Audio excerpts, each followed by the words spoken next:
जय श्री कृष्णा। राम राम। जय माता दी। हर हर महादेव। आप सभी का स्वागत है दिव्य भक्ति मंत्रा में। आज की वीडियो में हम वर्णन करेंगे हनुमान अष्टोत्रवली यानी कि हनुमान जी के 108 नाम। ये अष्टोत्रवली आप मंगलवार, शनिवार, हनुमान जयंती, रामनवमी के दिन अवश्य सुन सकते हैं। चाहें तो आप रोज सुने और हनुमान जी की कृपा पाएं। जो आपको ये वीडियो पसंद आता है तो please like, share and subscribe करें और कमेंट बॉक्स में जय बजरंगबली अवश्य लिखें। जय श्री राम।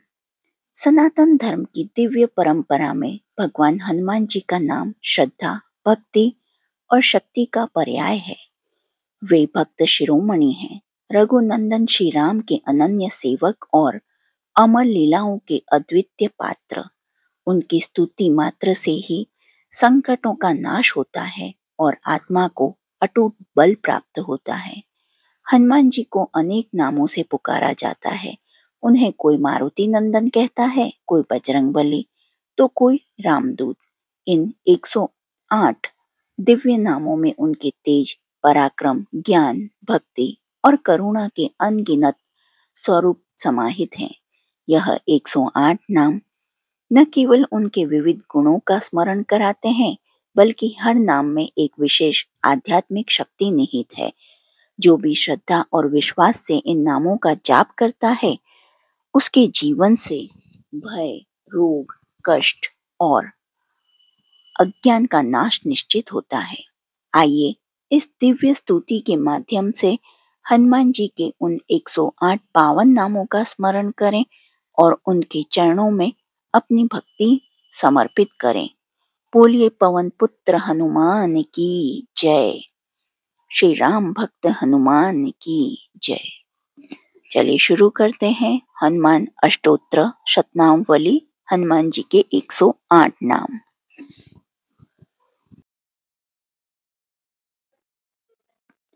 ओम अंजनाय नमः। ओम महावीराय नमः। ओम हनुमते नमः।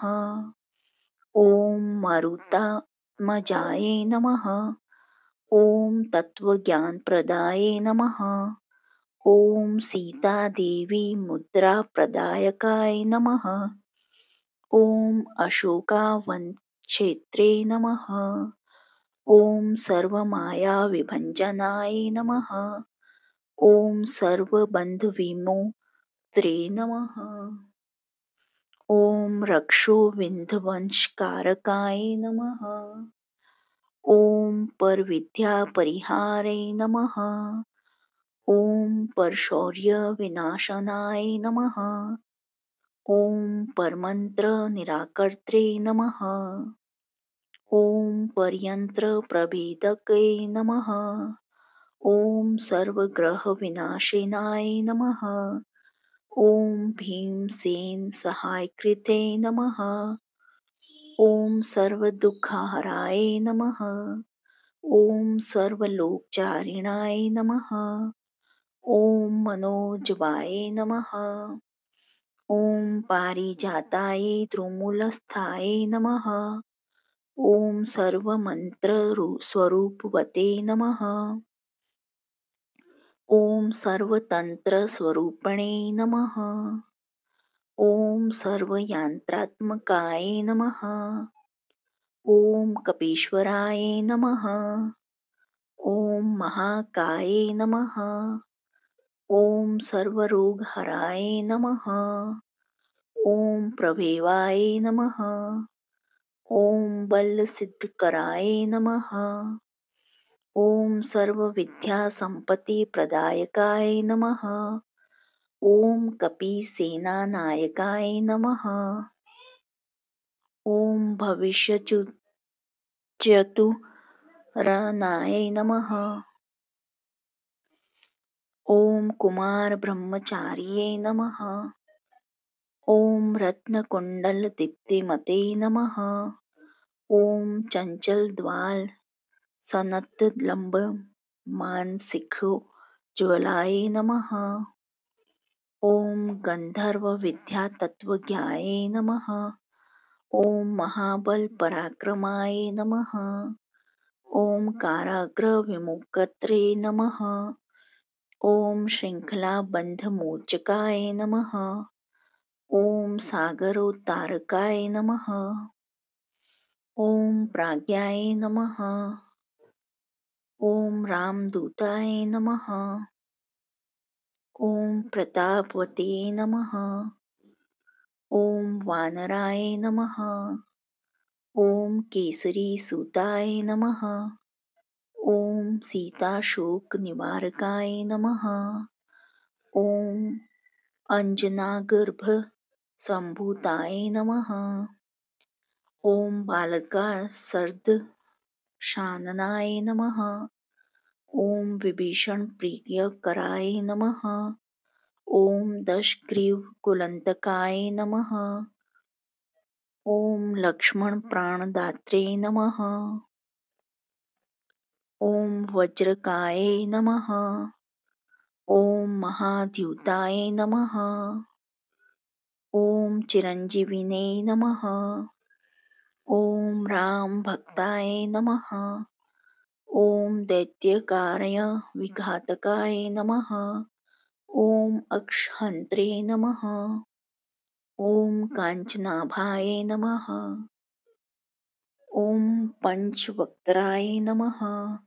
ओम महातापस्ये नमः।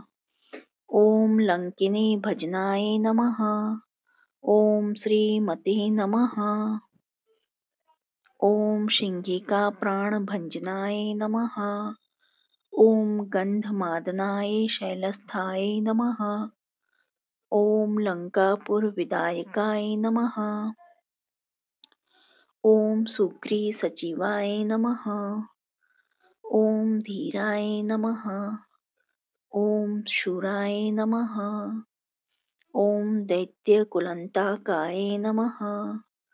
ओम सुरार्चिताय नमः। ओम महातेजसाय नमः। ओम रामचूड़ामणिप्रदकाय नमः।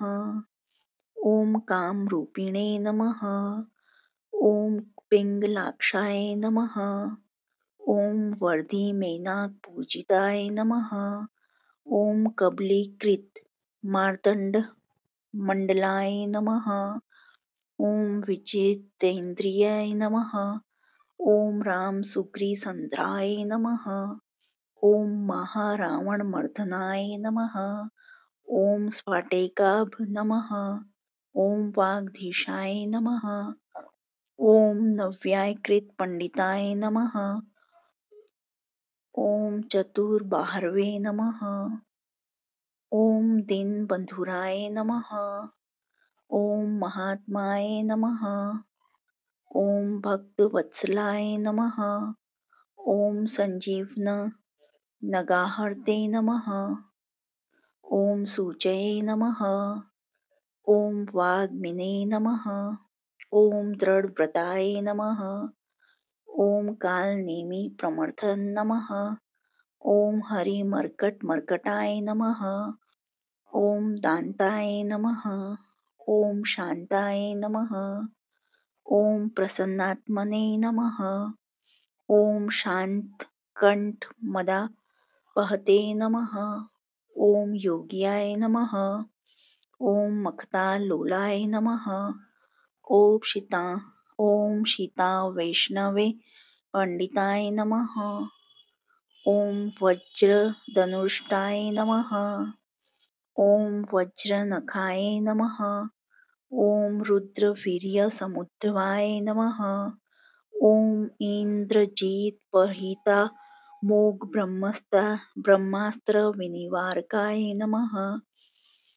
ओम पार्थ ध्वजाग्रवासिने नमः।